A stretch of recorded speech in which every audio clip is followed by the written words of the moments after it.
นกเป่านี่ก็ห้องมอง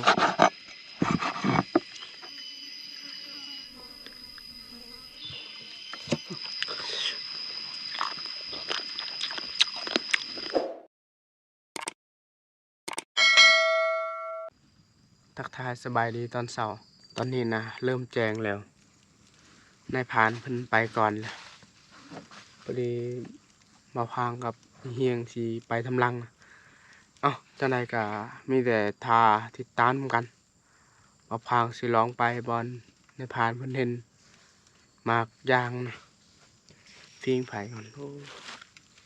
นอนขึ้นนี่นะหลับแฮงอะลิแล้วก็ฟังเสียงเขียนห้องนำลงมาพุ่นลงมา4ตัวผ่านบ่ได้เอาไปนะเขาดังไฟให้ลงมานอนนะเทื่อๆนี้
เรียงผ่านห้องนะ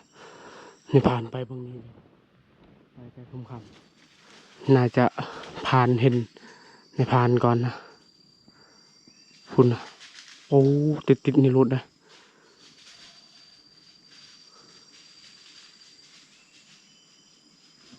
โอ้โธ่นี่ในผ่านเพิ่นจัดเลย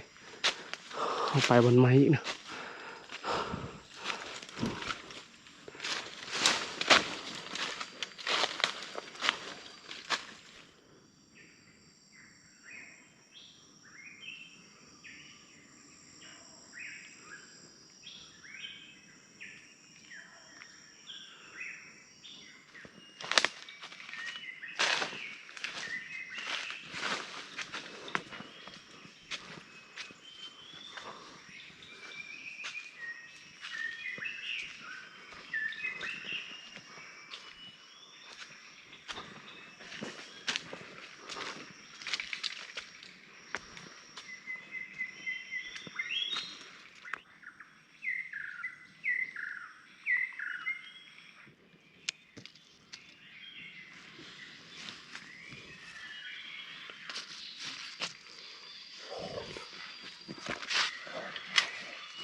ก็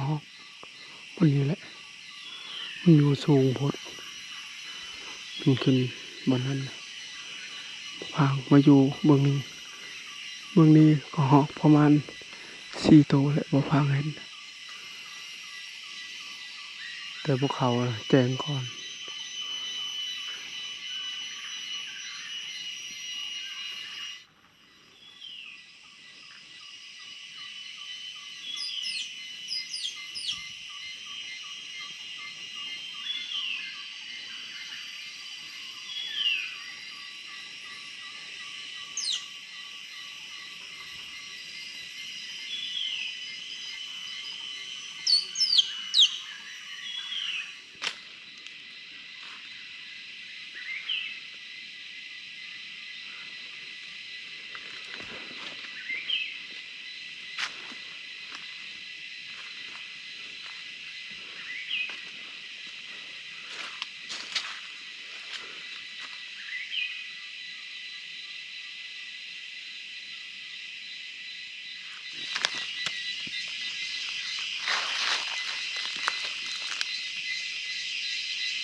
บ่อนหมู่พังไปนะมีคนไปหลัดแล้วเขาหักไม่นะไม่ไหมลูกเขาคือสิไปจอบมันนี่มักกะบกนะมักกะบกยังบ่ทันสุกแต่กระดกคักอะไรโป้ขันเอามาแต่เช้าเขามาดักบนนี้ก็หอกได้อันนี้หอดดักบอลมักยางสลัดก็หอกยิงก็บ่ถึกซ้ำมันสูงพุดมักกะบกทั้งหน้านะโป้เต็มกกเลยถ้าว่ามักกะบกเลยสุกหมูป่า100%เลยแถวนี้พุ่นตอนมาพังไปรัดแถวๆนั้นมาพังไปฮอดพุ่นน่ะเห็นหอยหมูป่าเก่านะแถวๆนั้นนู้ลายเลยปรีพอมักกะบกนี่ยันหมูป่ามาจอบกินมักกะบกพุ่น1 2 3มี3 ต้นนะบนนี้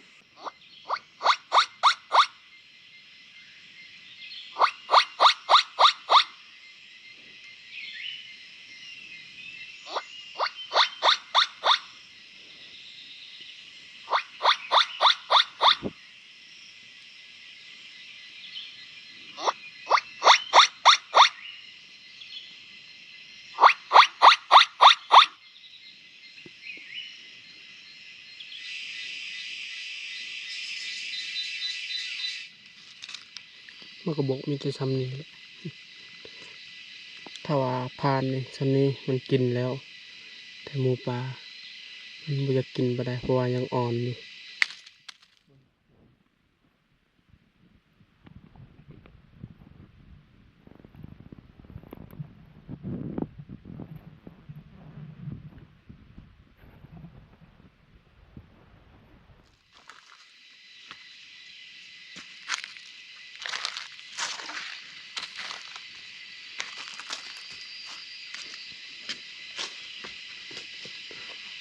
กุกมันติดกับห้วยเลย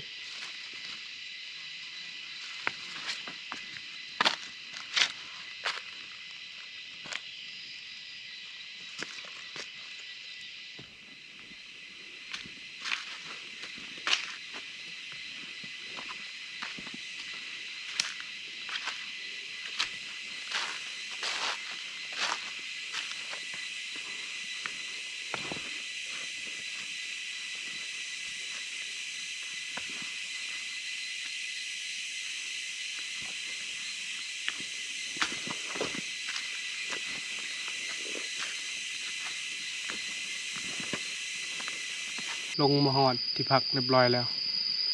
ทีมงานเรามา3 คนแล้วยังแต่ไอเฮียงนะไอเฮียงเพิ่นนะพอกุกมากเพิ่นคือซีดนและดักเพิ่นนั้นเพราะว่าแล้วว่าวานนี้นะก็หอกประมาณ20 ไปตัวแล้วก็นกเป่าประมาณ100 ปลายแต่ก็ทาเบิ่งนำกันได้ในพันมาอยู่บ่ ประมาณประมาณ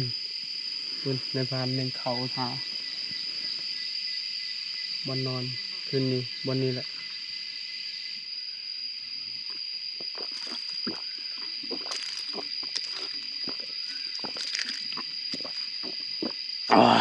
ในพานเพิ่นใดนะก็หอกตัวหนึ่งคุณ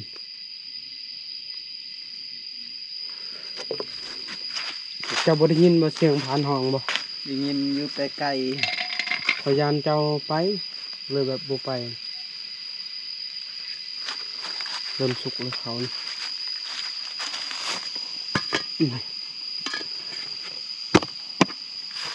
มาได้เมื่อยบ่ลงมาฮอดบอลพากันพักผ่อน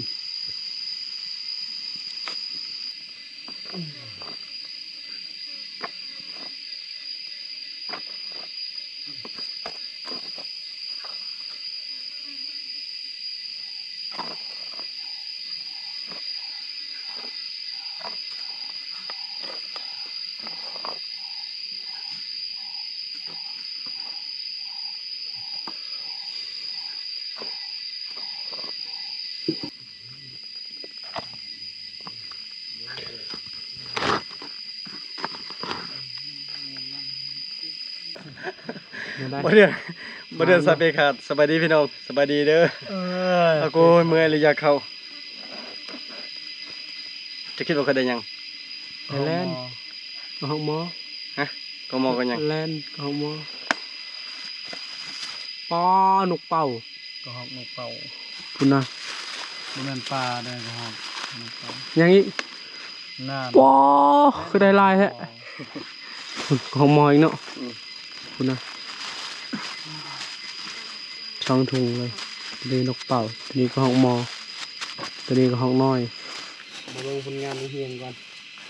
1 2 3 4 5 6 7 8 9โอ้เก่าแต้ม11แต้มนะตอนเช้ามื้อนี้ มันมากระเทวน นกเป่าเลย7 ตัวก็หอก2 มือมานก็สิได้อยู่ปืนจังได๋บ่ได้ปรับแต่เมื่อวานนี้คันบ่ได้หลายกว่านี้ก็ฮอกมอตัวน้อยน่ะ2 บาทตัวใหญ่บาทเดียวก็ฮอกอันนี้ก็ตัวละบาทแต่ว่านกเป่านี่4 ตัวอัน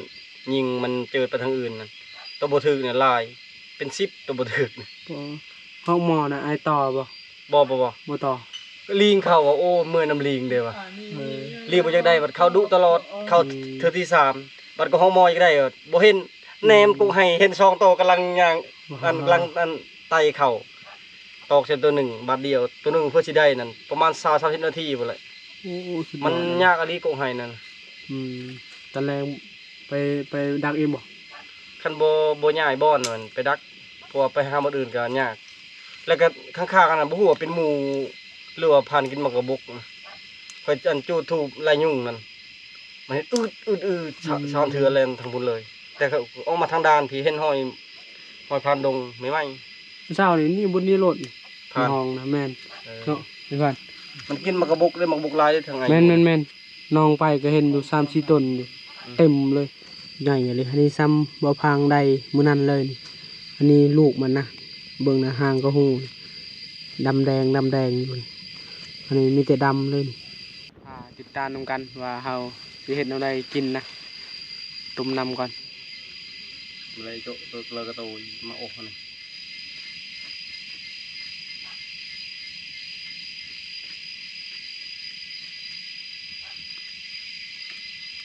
Nak lah dia pengai kata sah lah. Kaya buat lagi nya ada cawan. มื้อนี่ Apa semua. คอมเมนต์ดิ Dah ni.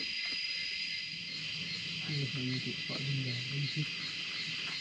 ไปแล้วก็ไม่ไปก็อันนี้ผมดูที่ยอนี่จุ่มดูซื้อจะอยู่เราไม่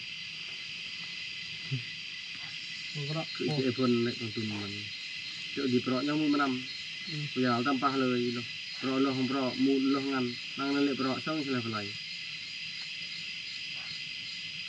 กินข้าวหางคนทางซูมแล้วก็ตัวชาวยาไปเหตุซูมดีซูมดี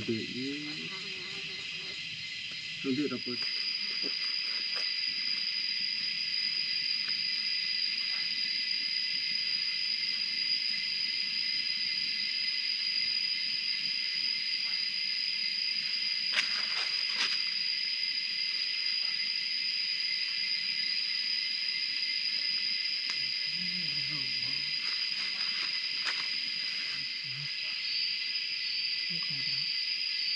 Ini pan du tu ni tak ni. Ini kan jual jut kamu pun lam kan hak kata kuliah tak tukar kuliah tak tukar ini tahu cuma ni let duk tak tahu itu tak tahu kalau tuan tak tahu ia 6 bulan tak dia cuma 6 itu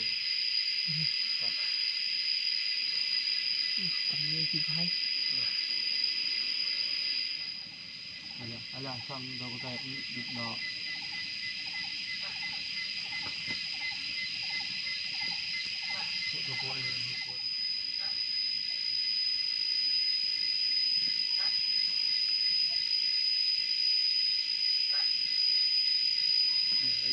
Ada yang kat ini.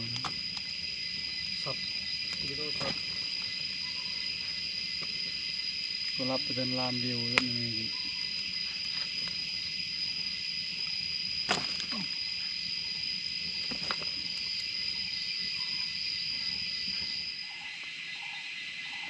เนาะ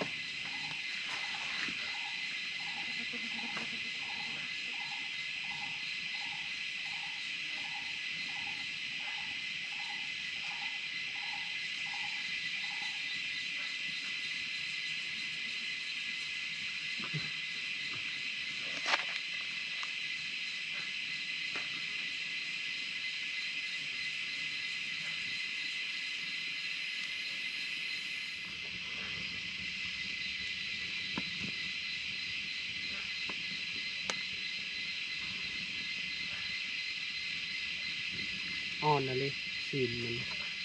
เยอะไปใช้จานเนี่ยท้าเดียวอยู่ที่เดิมเจาะบางไหนจะรอดึงยันแต่อารีไม่กระเลยดาดม่วงนี่กันใช้นี่ก็คือระหมอกให้เด็กก็อารีกระดาวโดมเด็กว่ายาวกันนี่กลำนี่มันถึงเที่ยวใช้นี่ม่วง มันบ่ให้เจอรีอยู่บ่ให้นะ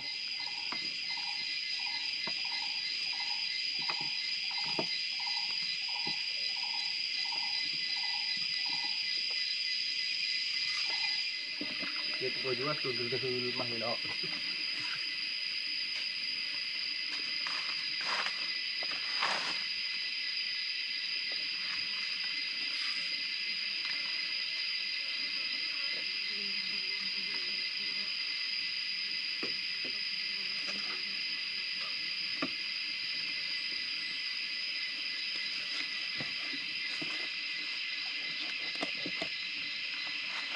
ก็ได้อยู่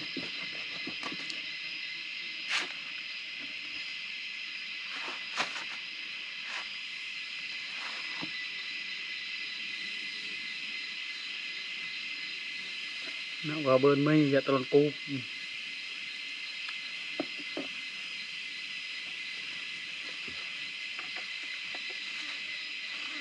salah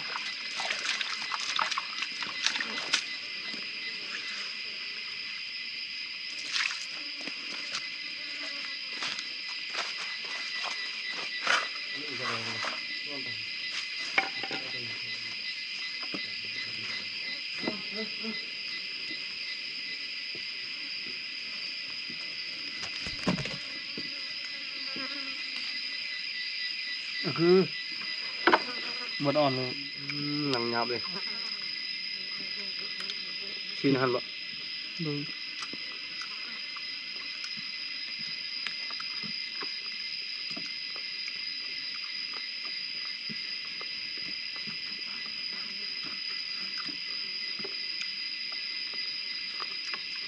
chị ơi dùm gì không chị cha tiếp thì thòng rồi thằng đồn cha ăn trăm bò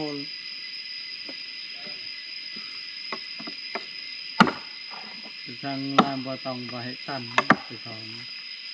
nhắc tần ta chan ta hệ trà thì thòng bài liều nó đọc hóc mò này thằng đi cha đã còn gì này đi cha tí kìa nghe đi cha tới cha ta tí rồi bà นำบ่เละได้รัง กลมเลยก็ได้ก่อน ก็มาแล้วให้นั่นล่ะ như vậy đi cha nó hóc mò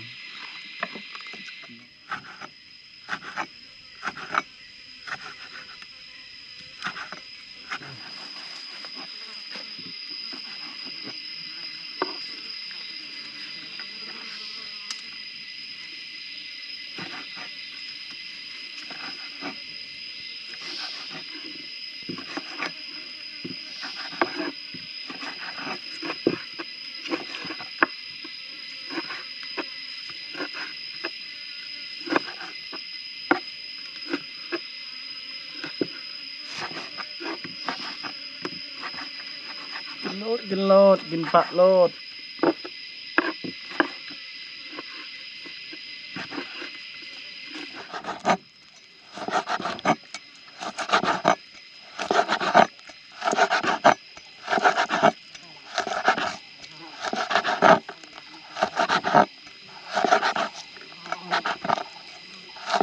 ว60กินบ่ได้แล้วนี่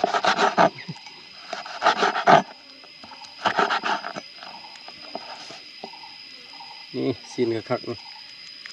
เป็นตอนเลยซีนคาลาย ใช่กินเป็น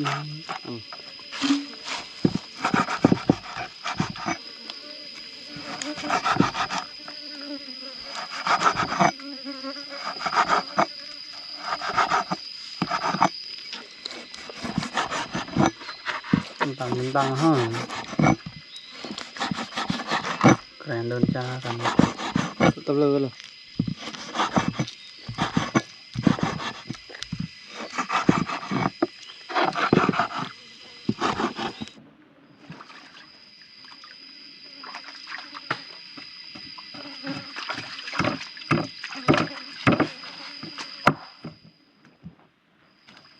มักนาวไหมครับ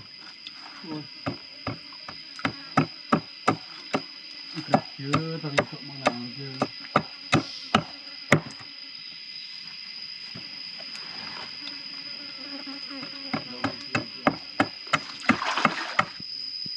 แจวกัน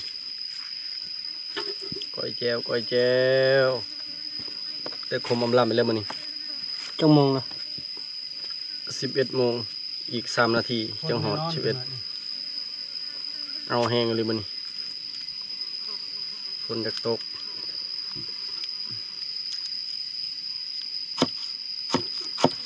เปิดอาดลาด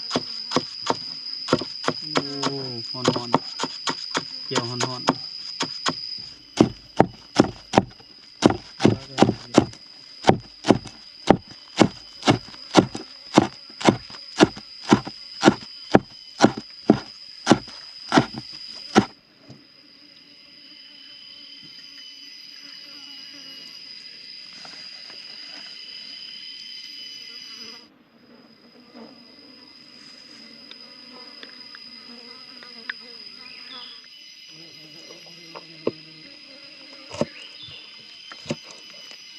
บุษแซบพี่น้องคมไม่รีรอ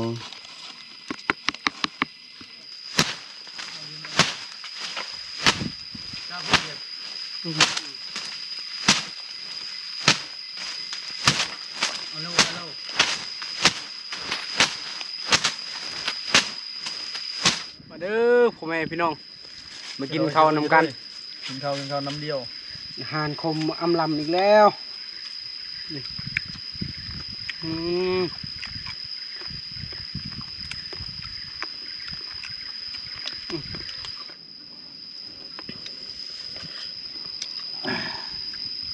โอ้เสียดายเนี่ย คมขนาด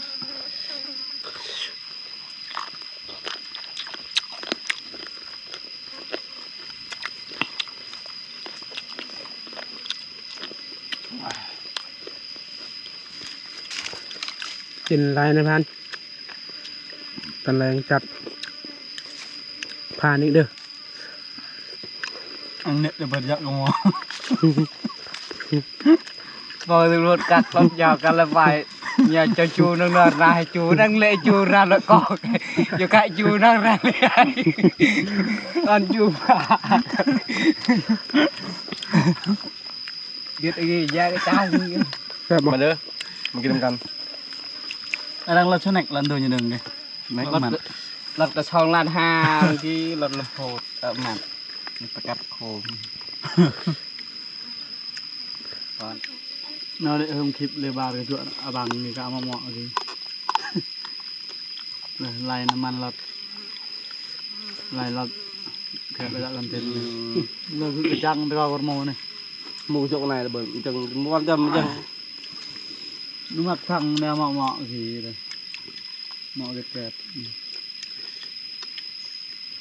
เดี๋ยวมันเอามาเอาสิเพิ่มได้บอยเหมือนกันเลยดูว่าไปเน่าก็ยับ กินข้าวอิ่มเรียบร้อยแล้วพอดีครัวอาหารที่ไอเฮียงเพิ่นได้นะก็ห้องหม้อตัวหนึงแล้วก็ห้องน้อยนะ4ลูกเป้า7ก็คือว่าคุมอยู่ตอนเช้ามื้อนี้เต็มหม้อหนึงเลยมีตัวใหญ่ๆเลยไอเฮียงได้นกกระดกเพิ่มอีกตัวหนึงนะ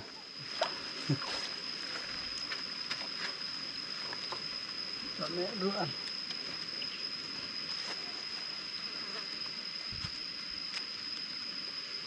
นอะไรนกเป่าพี่น้องเลย กินมังให้เนาะ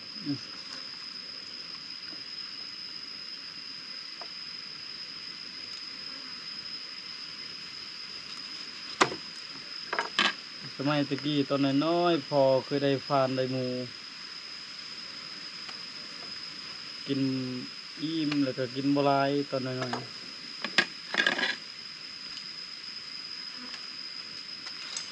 ในการงานจักไปข้างในเราบ่เห็น ๆอืม อยู่นี่เห็นอยู่ผ่าน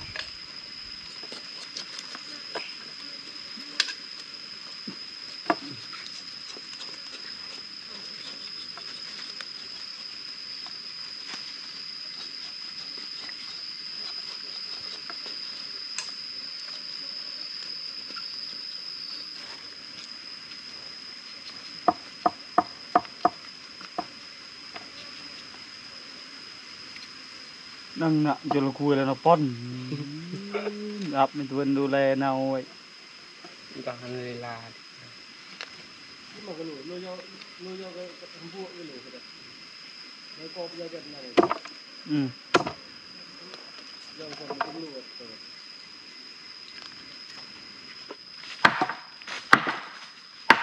กลับไปมีบุญนัดเตะเตะ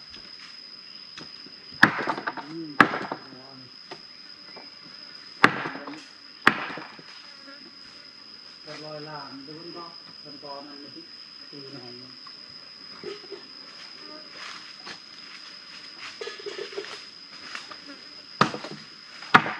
ก็เตะต่อยเราไปมีบุญนัดนั่นแหละเป็นไอ้ยาเองละ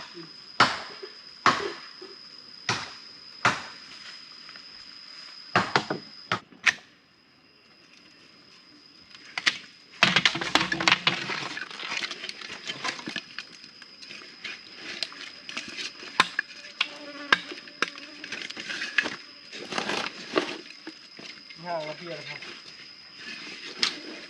มองก็ยังนอนยังรวยนั่นเลย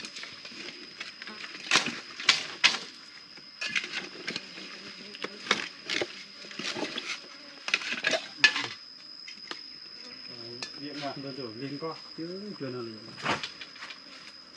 chuyện là gì mà theo có biết đơn chuyện nào cho thầy giờ thầy chơi đi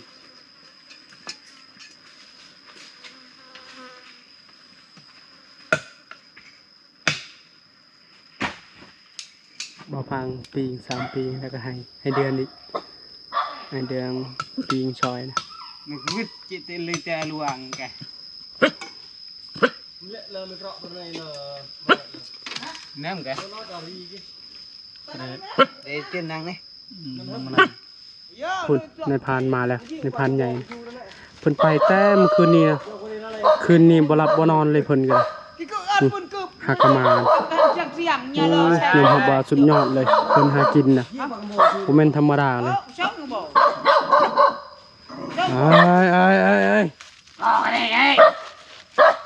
ดังไฟกำลังลุกเฮาสิปิ้งอาหาร1 2 3 4 5 6 7 8โอ้อาหารหลายเลยคุณในพันใหญ่ก็มาเรียบร้อยแล้วยอมรับเลยว่ามื้อนี้มาน่ะลิ rồi dầu thật ปีนี้ปีนี้กล้วยบ่ได้ พอได้ทีวีเยอะอันคอ cái quay เจ้าคอหนึ่ง cái quay ta chạy cung nữa ครับคอหนึ่งแต่ไม่เลย ô thợ sụp ha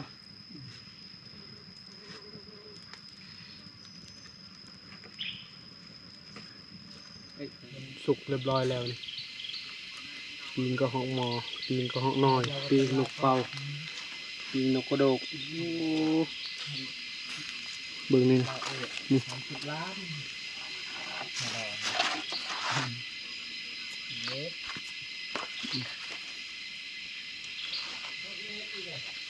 เพื่อสิแล้วนะตอนนี้เวลา2 โมงเลยเฮาพักผ่อนประมาณ4 โมงบ่พังก็สิไปเก็บนกให้เฮียงยิ่งบ่พังไปเก็บนะเพราะว่าบ่นั้นนะนกกับข ก็ฮอกเข้าหลายอะไรเฮียงว่าเช้านี้ประมาณ200อีกเฮียงว่าก็ฮอกนกเป่านะ เอาไปย่อยเดี๋ยวบ่พังก็สิเก็บภาพอีกนะ ที่ยาย เอ้าสำหรับ EP นี้ก็สิบ่มีหยังหลายก่อนอื่นก็ต้องขอบใจพ่อแม่พี่น้องที่ติดตามและให้กำลังใจโอกาสหน้าพบกันใหม่บ๊ายบาย